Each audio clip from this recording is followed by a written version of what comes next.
Hello, welcome to the archive. I'm your host, Jen. In today's episode, we're looking at the question, can a personality test really understand you? Know thyself. Those two words were carved into the Temple of Apollo at Delphi more than 2,000 years ago. People traveled from across the ancient Greek world to seek answers from the oracle. Kings, generals, ordinary people, they all arrived hoping to glimpse the future, to ask about war, love, fortune, or fate. But before they could ask any of those questions, they were met with a far quieter one. Know thyself. It sounds almost simple, yet for thousands of years, humanity has struggled to answer it. Who are we? What shapes us? Can we ever truly understand ourselves? Today, we rarely travel to temples looking for those answers. Instead, we open an app. We answer a series of questions. Perhaps it's the Myers-Briggs type indicator. Maybe it's the Big Five, the Enneagram, attachment styles, love languages, even something as lighthearted as discovering which Hogwarts house we'd belong to. The tools have changed. The question hasn't. This has never really been about personality tests. It's about something much older. It's about our desire to make sense of ourselves. Psychologists have long argued that identity isn't simply a list of traits. It's the framework that helps us understand who we are, where we belong, and how we fit into the world around us. A clear sense of self gives our experiences continuity. It helps us connect yesterday's version of ourselves with today's, and imagine who we might become tomorrow. Without that continuity, life can feel uncertain, and uncertainty is something the human mind has never been particularly comfortable with. Our brains are extraordinary pattern-finding machines. Every day, they sort an overwhelming amount of information into categories. Friend or stranger, safe or dangerous, familiar, unfamiliar. Categorizing the world allows us to make quicker decisions without analyzing every situation from scratch. It likely helped our species survive in an unpredictable world. Eventually, we turned that same instinct inwards. If we can categorize animals, stars, planets, then why not people? Perhaps that's why personality labels are so appealing. They offer something increasingly rare in a complicated world, a simple answer. Not a perfect answer, let's be clear, but a reassuring one. Research suggests that people aren't only searching for accuracy when they reach for these systems. They're often searching for certainty, for belonging, for a language that helps explain experiences that once felt confusing or difficult to describe. To feel seen, and more importantly, to feel understood. To feel like there might be other people who experience the world in much the same way. And maybe that's why these systems endure like they do. Not because they've solved the mystery of human personality, but because they've given millions of people permission to ask one of humanity's oldest questions. Who am I? That question was carved into stone at Delphi more than 2,000 years ago. We're still trying to answer it today. If humans have spent thousands of years trying to understand themselves, then the obvious question is this: have we actually got any better at it? Modern psychology would probably answer yes, in some ways. When psychologists talk about personality, they usually mean something more specific than identity or life story. They're talking about the relatively consistent patterns in how we think, feel, and behave over time. Personality is distinct from our identity, our values, and the stories we tell about ourselves, although all of those things constantly interact. Notice the word relatively, not fixed, not permanent, just more consistent than random. That's an important distinction because one of the biggest misconceptions about personality is that it never changes. In reality, research suggests our personalities are remarkably stable, but they're also capable of evolving. Major life events, relationships, trauma, parenthood, therapy, illness, and even the habits we repeat every day can gradually shape who we become. But you're still you, just not exactly the same version of you that existed 10 or 20 years ago. So how do psychologists measure something as complicated as personality? The strongest mainstream evidence in personality psychology supports trait models, particularly what's known as the Big Five. Rather than sorting people into neat categories, the Big Five describes 5 broad dimensions that people vary across: openness, conscientiousness, extroversion, agreeableness, and neuroticism. The important word here isn't 5, it's dimensions. You're not simply introverted or extroverted, organized or disorganized, curious or unimaginative. You fall somewhere along a continuum, and that position can shift gradually throughout your life. That's one of the reasons the Big Five has earned so much respect within psychology. It reflects what researchers repeatedly find in real people. Personality is messy, overlapping, and rarely fits into tidy boxes. It's also surprisingly useful. Certain traits can predict broad life patterns. Higher conscientiousness, for example, is consistently linked with better academic performance, healthier habits, and a greater reliability. Lower neuroticism is often associated with better emotional well-being, while higher agreeableness tends to support stronger relationships. But notice what I didn't say. I didn't say personality predicts your future. It predicts tendencies, not destiny, which brings us to one of the world's most famous personality systems, the Myers-Briggs type indicator. If you've ever been told you're an INTJ or an ENFP or one of the other 16 personality types, you're certainly not alone. Millions of people have taken the test, and countless businesses, schools, and organizations have used it to help people understand themselves and each other. Its appeal is obvious: 4 letters, 16 types, an answer that feels personal. The problem is that psychology doesn't think most people fit into boxes quite that neatly. One of the biggest criticisms of Myers-Briggs is that it forces continuous traits into either-or categories. Many people sit somewhere near the middle of those scales, which means taking the test again months later can sometimes produce a different personality type altogether. That doesn't necessarily make the test useless. Far from it. Many psychologists still see value in Myers-Briggs as a tool for reflection and conversation.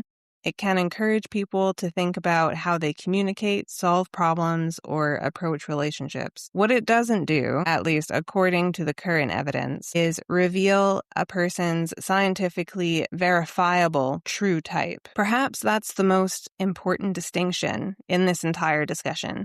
But it should never be mistaken for the territory. Human beings are more complicated than any questionnaire could ever fully capture. So if some of the world's most popular personality tests aren't as scientifically robust as they sometimes appear, why do they feel so uncannily accurate? The answer isn't that millions of people have somehow fooled themselves. The answer may be that our minds are doing what human minds are especially good at: finding those patterns, completing the stories, and making meaning out of them. In 1948, the psychologist Bertram Forer carried out what has become one of the most famous experiments in personality psychology. His students each completed what they believed was a genuine personality test. A few days later, each student received their own supposedly personalized assessment and was asked to rate how accurately it described them. Most rated it as remarkably accurate. There was just one catch. Every student had received exactly the same description. It contained statements like, "You have a great deal of unused potential," "You sometimes doubt whether you've made the right decisions," "You enjoy the company of others, but also value time alone." Sound familiar? Almost anyone could recognize themselves somewhere in those statements. Psychologists call this the Barnum effect, our tendency to accept broad, flexible descriptions as though they were uniquely written for us. But that's only part of the story. Another powerful force is something called confirmation bias. Once we're given a label, our brains begin looking for evidence that supports it. If a test tells you you're introverted, you'll probably remember the evenings you preferred staying home with a book. You probably won't think about the holiday where you chatted happily with strangers or the presentation you confidently delivered at work. It's not that we're lying to ourselves. Our minds are simply excellent pattern-finding machines. Once we're given a pattern, we start noticing it everywhere. And sometimes the label doesn't just describe our behavior, it begins to shape it. Psychologists call this a self-fulfilling prophecy. Imagine you're repeatedly told that you're naturally organized and dependable. Without realizing it, you might begin paying a little more attention to deadlines. You might become slightly more reliable because that's now part of the story you tell yourself about who you are. The label didn't magically reveal your personality. It quietly influenced it, which brings us to something I think is even more fascinating. Perhaps part of what personality tests offer isn't just categories. Perhaps they also offer stories. Psychologists who study narrative identity argue that human beings naturally understand themselves through stories rather than statistics. We take scattered memories, successes, failures, relationships, and turning points, then weave them into a single narrative that answers one deceptively simple question. Who am I? A 4-letter personality type, an Enneagram number, even a Hogwarts house. They're more than labels. They're story starters. They give us a language to explain ourselves, not just to other people, but to ourselves. And that feeling can be incredibly powerful, because being recognized feels good. Feeling understood feels great. But recognition and accuracy are not the same thing. A personality profile can genuinely make someone feel seen while still oversimplifying who they are. Those two ideas can both be true, and perhaps that's why these systems have endured for so long. Not necessarily because they reveal every hidden corner of our minds, but because they offer something every human being seems to crave, a story that helps make sense of ourselves. And maybe that's what we've been searching for ever since those two words were carved into stone at Delphi. Know thyself. So far, we've explored why humans crave identity, what psychology understands about personality, and why personality tests can feel surprisingly accurate. But all of that leads to an even bigger question. If personality can change, what exactly is a personality test measuring? Is it capturing who you are, or simply just who you are today? For a long time, psychologists debated whether personality was fixed or flexible. The answer, it turns out, is neither. Or perhaps more accurately, its research suggests that our personalities are surprisingly stable. Most of us remain recognizably ourselves throughout our lives. The quiet child often grows into a quieter adult, the highly organized teenager to become an organized parent or colleague years later. But stable doesn't mean static. Think of it less like a photograph and more like a river. The river is recognizably the same river year after year, yet the water flowing through it is constantly changing. That's much closer to how personality appears to work. Psychologists often distinguish between two different kinds of change. One asks whether you remain broadly the same kind of person compared with everyone else. The other asks whether you've changed compared with your younger self. And shockingly, both can be true. You might still be more conscientious than most people, while being far more conscientious than you were at 20. You're recognizably you, just an older version of you. So what shapes those changes? Part of the answer lies in our genes. Part lies in our environment. From the moment we're born, those two influences are constantly interacting. Our natural temperament nudges us in certain directions, while other experiences slowly reshape how those tendencies are expressed. Our families, our friendships,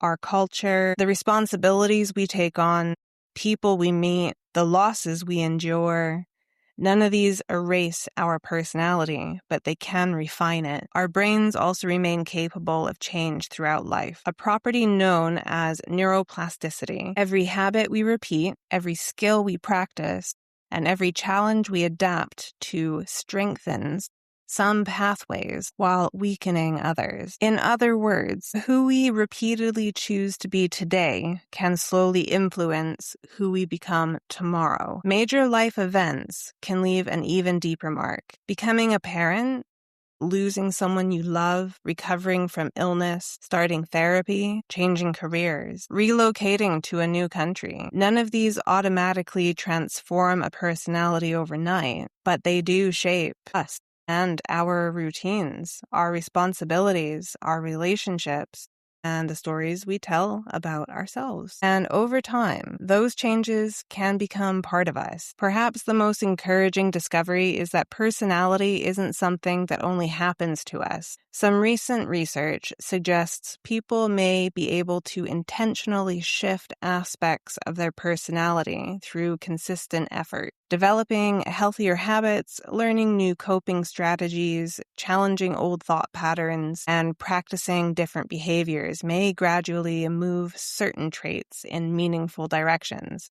Not dramatically, not instantly, but genuinely, which brings us to an important distinction. Personality is not the same thing as identity. Your personality describes broad tendencies. Your identity is the story you tell about who you are. Your values determine what matters to you. Your beliefs shape how you understand the world. Your habits influence what you do each day. Those things can all change without you becoming an entirely different person. You can change careers, country, rethink long-held beliefs, fall in love, lose faith, find purpose, or begin again after unimaginable hardship, and yet still remain recognizably you. Maybe that's the biggest limitation of any personality test. It can capture a remarkably useful snapshot of where you are today, but it can never capture every version of the person you're still capable of becoming. At the entrance to the Temple of Apollo at Delphi were two simple words, know thyself. Thousands of years later, those words are still asking a question that no personality test can settle completely. What does it actually mean to know yourself? Maybe we've been asking the wrong question. Maybe self-knowledge was never supposed to be a destination. Perhaps it was always meant to be a practice. Modern psychology has taught us an enormous amount about personality. It can measure patterns, identify tendencies, and even predict certain behaviors with surprising accuracy. But every good psychologist would probably agree on something equally important. A person is more than their measurement. No questionnaire can capture your childhood, your grief, the people you've loved, the mistakes you've learned from, the values you've chosen, the dreams you've abandoned, or the ones you've only just begun to discover. Those things matter just as much as personality traits. In fact, I would say they matter more. Personality tests can offer us something valuable. They can act as mirrors. They can reveal patterns we hadn't noticed before. They can give us a language for understanding ourselves and connecting with other people. But a mirror isn't the same thing as self-knowledge. A mirror only shows one angle. Real self-understanding asks us to look again, and then again, and then again, because the person staring back at us today won't be exactly the same person we'll meet 5 years from now. Life changes us. Relationships change us. Loss changes us. Hope changes us. Sometimes we change because we choose to. Other times we change because we have no choice. Either way, the story keeps being written. Maybe that's why those words at Delphi have survived for more than 2,000 years, because they continue to ask a question that's impossible to finish answering. Know thyself. Not once, not perfectly, but continually. Maybe that's the quiet lesson hidden inside every personality test. Not that 4 letters or 5 traits can tell you exactly who you are, but that they might might encourage you to ask the question in the first place. And maybe that's enough, because the point of knowing yourself isn't to become fixed. It's to become a little less lost. Thank you for joining me as we've opened another archive file. Until next time, stay curious.